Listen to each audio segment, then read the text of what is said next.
Se não organizássemos a informação que captamos quando conhecemos alguém ou vemos as pessoas que nos rodeiam, iríamos ficar bem desorientados.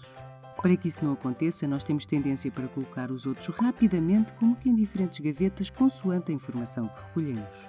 Ou seja, usamos categorias, tal como fazemos nas primeiras impressões que temos sobre os outros, e vimos isso num vídeo anterior. As categorias ajudam-nos a organizar o meio e as pessoas à nossa volta. Quando essas categorias são usadas por um grupo e os elementos desse grupo partilham essas convicções, então estamos perante estereótipos. Estereótipos são conjuntos de crenças, de opiniões que adquirimos durante o nosso processo de socialização e que simplificam a nossa realidade, mas que distorcem e generalizam características, atributos e comportamentos de certos grupos, pessoas ou mesmo objetos. Essas características podem ser negativas, neutras, mas também positivas. Há diversos tipos de estereótipos. Uns são relacionados com o género, normalmente são associados às atividades que os homens e as mulheres realizam respectivamente ou a características mais psicológicas associadas ao género. Outros são estereótipos étnicos, quando se referem a alguma etnia, estereótipos socioeconómicos, quando mencionam os aspectos financeiros das pessoas, religiosos, quando são concepções acerca de determinadas religiões, e estereótipos profissionais, sobretudo direcionados a certas profissões. Aqui vão alguns estereótipos. Os japoneses são educados e reservados. Os jovens são irreverentes. As louras são burras. As pessoas mais velhas são conservadoras. Os homens não choram.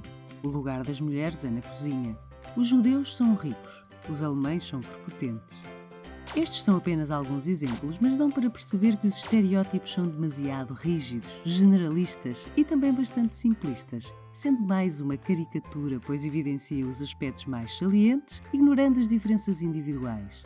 A verdade é que as louras não são burras, nem todas as pessoas mais velhas são conservadoras e por aí adiante.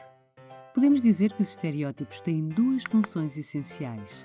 Uma mais sociocognitiva, ou seja, tal como já referimos, eles permitem-nos categorizar a nossa própria realidade e o mundo à nossa volta, ajudando-nos, por exemplo, a definir o que está bem e o que está mal, o que é justo e injusto e o que é certo e errado.